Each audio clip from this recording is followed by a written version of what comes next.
2025-26 ஆண்டுக்கான நிதிநிலை அறிக்கை அளித்தல் மாண்புமிகு நிதி மற்றும் சுற்றுச்சூழல் அண்ட் காலநிலை மாற்றுத்துறை அமைச்சர் அவர்கள். நீங்க பேசது எதுவும் அவை குறிப்பில் யாராது நீங்க பேரவை தலைவர் அவர்களே, 2025-26 ஆண்டிற்கான வரவு செலவு திட்ட மதிப்பீடுகளை கடந்த 100 ஆண்டு காலமாக நாட்டிற்கே முன்னோடியாக திகழ்ந்திடும் இந்த சட்டமன்ற பேரவையின் முன் வைப்பதில் நான் பெருமிதம் கொள்கிறேன். இந்திய திருநாட்டின் இரண்டாவது மிகப்பெரிய பொருளாதாரமாக மதிப்பிடப்படும் தமிழ்நாட்டின் எதிர்கால வளர்ச்சிக்கு அடித்தளம் அமைத்திடும் வகையில் இந்த வரவு செலவு திட்டத்தை உருவாக்கிட ஆலோசனைகள் பல வழங்கி வழிநடத்திய மாண்புமிகு முதலமைச்சர் அவர்களுக்கு என் மனமார்ந்த நன்றிகளை உரித்தாக்குகிறேன். காலத்தை வென்ற ஐயன்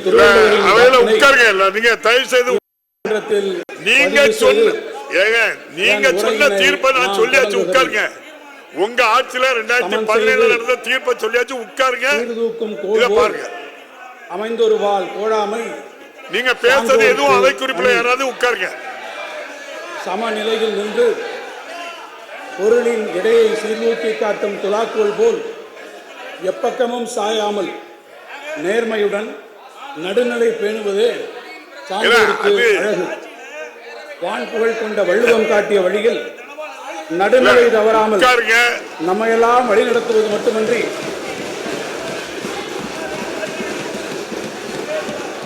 எத்தனை தடைகள் எதிர்வந்தாலும் சமநிலை தவறாது தமிழ்நாட்டின் நலனை காத்திடுவதில் நமது மாண்புமிகு முதலமைச்சர் அவர்கள் காட்டிடும் உறுதியை நாடே வியந்து பாராட்டிக் கொண்டிருக்கிறது. எனது உரையின் முன்னோட்டம் வங்கக்கடலை நோக்கி கம்பீரமாக வீற்றிருக்கும் 100 ஆண்டு கண்ட இந்த சட்டமன்ற பேரவையின் வழிகாட்டுதலோடு தமிழ்நாடு புரிந்த வரலாற்றை விவரிக்க இன்றைய தமிழ்நாடு கல்வியில், சுகாதாரத்தில், வேளாண்மையில், தொழில்துறையில் சிறந்து விளங்குவதற்கான விதைகள் 100 ஆண்டுகளுக்கு முன்பே நீதி கட்சியின் ஆட்சியில் விதைக்கப்பட்டவை. நமது நாடு விடுதலை பெற்ற பின் சில மாநிலங்கள் வறுமை ஒழிப்பிற்கு முன்னுரிமை கொடுத்தன. வேறு சில மாநிலங்களோ தொழில் வளர்ச்சிக்கு முக்கியத்துவம் கொடுத்தன. ஆனால் தமிழ்நாடு மட்டுமே வறுமை ஒழிப்பு, கல்வி, சுகாதாரம், கட்டமைப்பு வசதிகள், தொழில் வளர்ச்சி என பன்முக வளர்ச்சியை இலக்காக கொண்டு முன்னேற தொடங்கி வெற்றியும் கண்டது. அனைவருக்கும் அடிப்படை கல்வி என்பதை நீண்டகால இலக்காக கொண்டு நாடு நகர்ந்து கொண்டிருந்த காலகட்டத்தில் கிராமங்கள் தோறும் கல்விக்கூடங்களை உருவாக்கியது நாம். மழலை குழந்தைகளுக்கான மதிய உணவு திட்டம், சத்துணவு திட்டம், காலை உணவு திட்டம் என்று தமிழ்நாடு அறிமுகப்படுத்திய மக்கள் நலத்திட்டங்களை பார்த்து இந்திய திருநாடு மட்டுமல்ல உலக நாடுகளே வியந்து பாராட்டி கொண்டுள்ளன. பெருந்தொழிற்சாலைகளின் தேவைக்கென மின் உற்பத்தியை பெருக்கிக் கொண்டிருந்த காலகட்டத்தில் கடைக்கோடி குக்கிராம பெற்றிட வேண்டும் என சிந்தித்தவர்கள் நாம். நாடெங்கும் பெருநகரங்களின் வளர்ச்சியில் குடிசை பகுதிகளை அப்புறப்படுத்துவது குறித்து விவாதிக்கப்பட்ட காலகட்டத்தில் ஏழை எளிய நகர்ப்புற மக்களுக்கு பன்னடுக்கு குடியிருப்புகளை உருவாக்கிட தனி வாரியம் கண்டவர் நாம். முன்னோடியாக மகளிருக்கு வாக்குரிமை வழங்கிய சென்னை மாகாணம் வழியில் பிற்காலத்தில் பெண்களுக்கு சொத்துரிமை வழங்கிய முன்னணி மாநிலங்களின் பட்டியலில் தமிழ்நாடும் இடம்பெற்றது.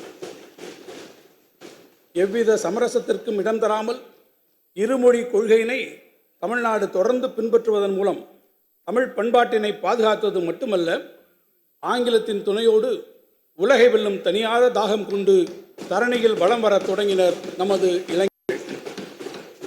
பிரபல பிரெஞ்சு பொருளாதார பேராசிரியர் தாமஸ் பிக்கெட்டி அவர்கள் inequality is a choice but we can choose a different path என்று குறிப்பிட்டதைப் போல கடந்த 100 ஆண்டு காலமாக தமிழ்நாடு தேர்ந்தெடுத்த பாதை தனித்துவமிக்கது.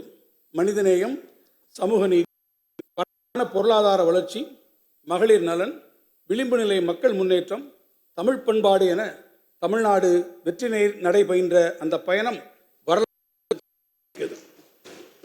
இந்த நூற்றாண்டு பயணம் வெற்றிகரமானது என நாம் பெருமிதம் கொள்வது எதிர்காலத்தில் தடைகளை தாண்டி வளர்ச்சியை நோக்கி மேலும் எழுச்சியுடன் செல்ல வேண்டிய தேவையினை குறிக்கிறது. எதிர்வரும் ஆண்டு நாம் மேற்கொள்ளவிருக்கும் பயணத்தின் திசைகாட்டியாக முத்தமிழறிஞர் கலைஞர் கால் நூற்றாண்டுக்கு முன்னர் நிகழ்த்திய சாதனைகள் இரண்டினை இம்மாமன்ற உறுப்பினர்கள் வாயிலாக தமிழ் ஊழும் நல்லுலகத்திற்கு நினைவு நான் விளைகிறேன்.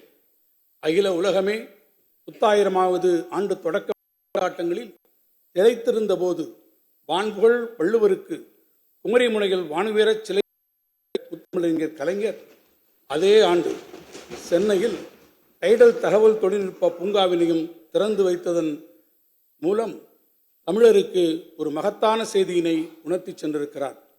ததும்பும் தமிழ் பெருமிதம் ஒருபுறம், உலகை வெல்லும் உயர் தொழில்நுட்பம் மறுபுறம் என நமது எதிர்கால பயணம் அமைந்திட வேண்டும் என குறிப்பால் உணர்த்தி இன்று இம்மாமன்றத்தில் ஓவியமாய் உறைந்து நின்று நம்மை வழிநடத்தி கொண்டிருக்கும் நவீன தமிழ்நாட்டின் சிற்பி முத்தமிழறிஞர் கலைஞருக்கு எமது நெஞ்சார்ந்த நன்றிகள். கடந்து வந்த நூற்றாண்டு பயணத்தின் காலடி தடங்களை பகுப்பாய்வு செய்வதன் மூலம் எதிர்வரும் 25 ஆண்டுகளுக்கான பாதையினை நாம் திட்டமிட வேண்டும். நாம் எதிர்கொள்ளவிருக்கும் சவால்களுக்கு அறிவியல் வழி நின்று தொழில்நுட்பத்தின் துணை கொண்டு